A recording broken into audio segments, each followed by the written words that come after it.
Dear student, आज मैं आपके सामने हिंदी ग्रामर के पूरे 20 प्रश्न लेकर आई हूँ। उनको पढ़ कर के आप आंसर दोगे। आंसर देने के लिए आपको क्या करना है, अपने पेन और कॉपी साथ में रखना और उसका आंसर आप लिखते चले जाना, क्वेश्चन उतारना और उसके साथ साथ आप आंसर लिखते रहना। क्योंकि इसके दो फायदे हैं। एक फायदा ये है कि आप अगर इसके साथ साथ क्वेश्चन लिखेंगे तो आपके पास क्वेश्चनिंग की स्टोरेज हो जाएगी और आप उसको दोबारा से रिवाइज कर सकते हो। तो बढ़ते हैं अपने फर्स्ट क्वेश्चन की तरफ। क्वेश्चन नंबर फर्स्ट, कुछ या कोई शब्द उदाहरण है। कुछ या कोई शब्द किसके उदाहरण है? निश्चयवाचक सर्वनाम के, अनिश्चयवाचक सर्वनाम के, पुरुषवाचक सर्वनाम के या संबंधवाचक सर्वनाम के। नेक्स्ट क्वेश्चन है, संख्या के कितने भेद हैं? संख्या के कितने भेद हैं?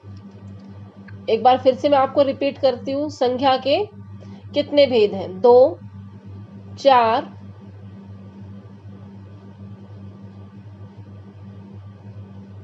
5 या 6। उसके नेक्स्ट क्वेश्चन है, जो शब्द किसी जाति का बोध कराए उसे क्या कहते हैं? जो शब्द किसी जाति का बोध कराए उसे क्या कहते हैं? व्यक्तिवाचक संख्या, जातिवाचक संख्या, भाववाचक संख्या या द्रव्यवाचक संख्या। नेक्स्ट क्वेश्चन है आपका, व्यक्तिवाचक संख्याएं बोध कराती हैं। क्वेश्चन है, व्यक्तिवाचक संख्याएं बोध कराती हैं, मतलब व्यक्तिवाचक संख्याएं किसका बोध कराती हैं? किसी विशेष भाव का बोध कराती हैं या किसी विशेष जाति का या किसी विशेष व्यक्ति, स्थान या वस्तु का या दिए गए सभी का। तो नेक्स्ट क्वेश्चन हम पढ़ते हैं अपना, गड़े मुर्दे उखाड़ना। क्या? गड़े मुर्दे उखाड़ना। इसके ऑप्शन है, जस्ट ए मिनट, ऑप्शन में अभी आपके सामने रखती हूँ। हाँ, कब्र खोदना, इतिहास का अध्ययन करना, पुरानी चीजें लाना या पुरानी बातें दोहराना। ठीक है, तो हम नेक्स्ट क्वेश्चन की तरफ बढ़ते हैं। क्वेश्चन नंबर 6, स्वर संधि के कितने भेद होते हैं? स्वर संधि के कितने भेद होते हैं? नंबर 1, 4, 5, 7 या 6। क्वेश्चन नंबर 7, लड़का शब्द से बना भाववाचक संख्या कौन सा शब्द है? मतलब लड़का से कौन सा भाववाचक शब्द बना है इनमें से? ऑप्शन इज, लड़कों ने, लड़के, लड़कपन या लड़का। क्वेश्चन नंबर 8, भाषा के क्षेत्रीय रूप को क्या कहते हैं? क्या है? भाषा के क्षेत्रीय रूप को क्या कहते हैं? ऑप्शन इज, लिपि, उपभाषा, बोली या विभाषा। देखो, भाषा के क्षेत्रीय रूप मतलब जो एक विशेष क्षेत्र में बोली जाती है उसको क्या कहते हैं? उसको भाषा कहते हैं या बोली कहते हैं? ठीक है, तो नेक्स्ट क्वेश्चन इज, पुरुषवाचक सर्वनाम तू शब्द। पुरुषवाचक सर्वनाम तू शब्द कौन से पुरुष का है? पुरुषवाचक सर्वनाम कौन से पुरुष का है? देखो, तू पुरुषवाचक सर्वनाम में 3 पुरुष थे। कितने पुरुष थे?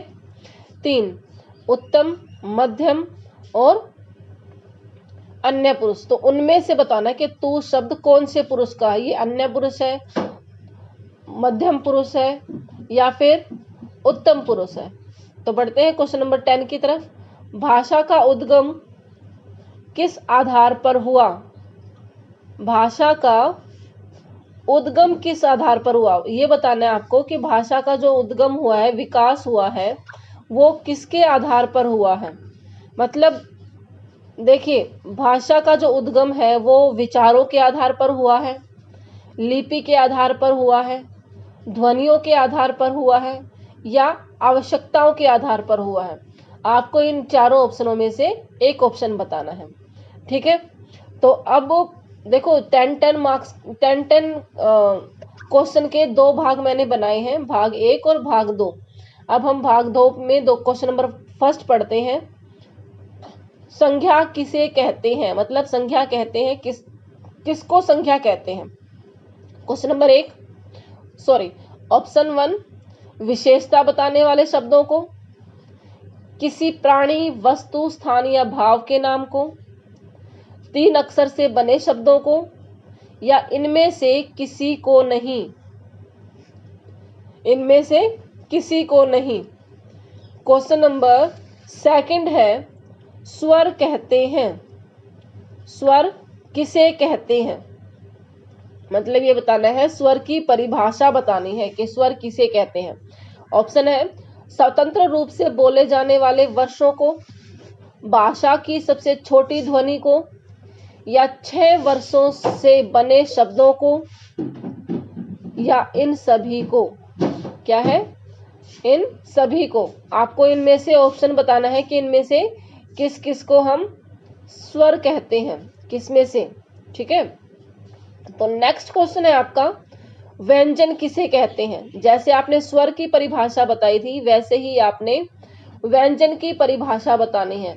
ऑप्शन में दे देती हूं आगे, स्वतंत्र रूप से बोले जाने वाले वर्षों को, या स्वरों की सहायता से बोले जाने वर्षों को, विदेशी वर्गों को। देखो जो यहाँ पे वर्षों लिखा है, गलती से लिखा गया, यहाँ पे वर्गों आएगा। क्या आएगा? वर्ण आएगा। जो आप वर्ण बोलते हो, वर्ण या अक्षर बोलते हो, वो आएगा। यहाँ पे वर्षों गलती से लिखा गया है। ठीक है, सेम ऐसे ही जो आपका संख्या की स्वर की परिभाषा में था, वहां पे भी वर्ण ही आएगा। तो क्वेश्चन नंबर 4 की दोबारा इसके ऑप्शन पढ़ते हैं। स्वतंत्र रूप से बोले जाने वाले वर्णों को, स्वरों की सहायता से बोले जाने वाले वर्णों को, या विदेशी वर्गों को, या इनमें से कोई भी नहीं। अच्छा, क्वेश्चन नंबर 4 है हमारा, ये आपका मुहावरा है, आंख में धूल झोंकना का अर्थ आपको बताना है। ऑप्शन है, कमजोर करना, धोखा देना, झूठ बोलना, या 9-2-11 होना। आपको इनमें से इसका बताना है कि इनमें इस मुहावरे का अर्थ क्या है। अब क्वेश्चन नंबर 5 है, मोहन कुछ खो गया। देखो इसमें यहाँ पे रेखांकित नहीं किया हुआ, लेकिन यहाँ पे कुछ को आपको रेखांकित करना है। क्या करना है? कुछ को रेखांकित करना है, कुछ के नीचे रेखा डालनी है।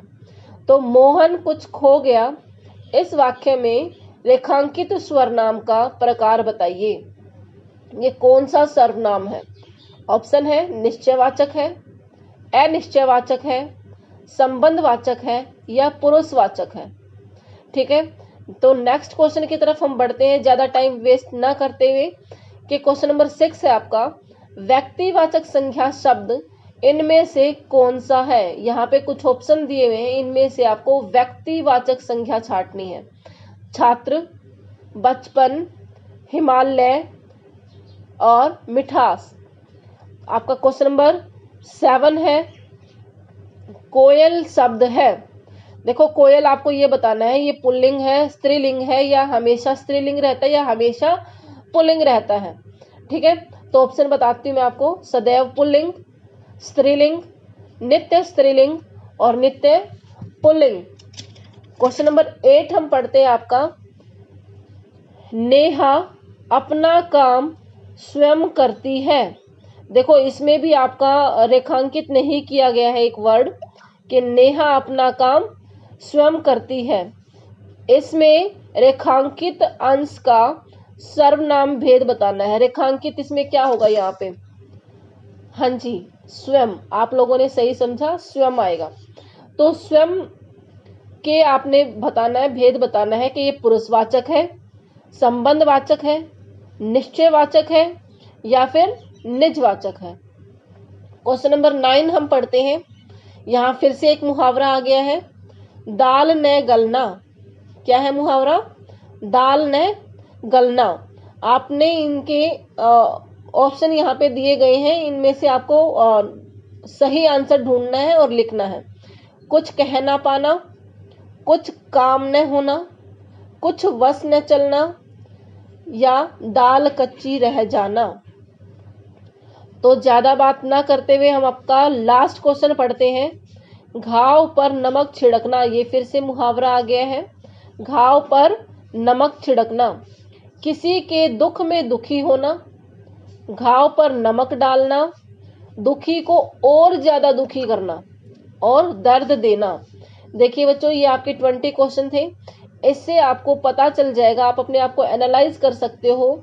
देखो, एक दूसरे से पूछ करके आंसर मत लिखना, कहीं इधर उधर से देख करके मत लिखना। अपना ईमानदारी से अपने आंसर करोगे तो आप लोग भी अपने आप को एनालाइज कर पाओगे, अपने आप का विश्लेषण कर पाओगे कि हमने आज तक कितना पढ़ा है।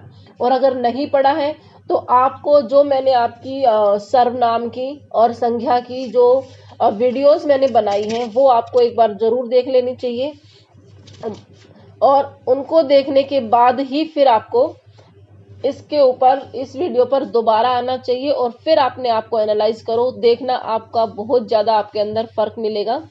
और इसी के साथ आज की ये प्रश्नोत्तरी प्रतियोगिता यहीं पे खत्म करती हूँ। धन्यवाद।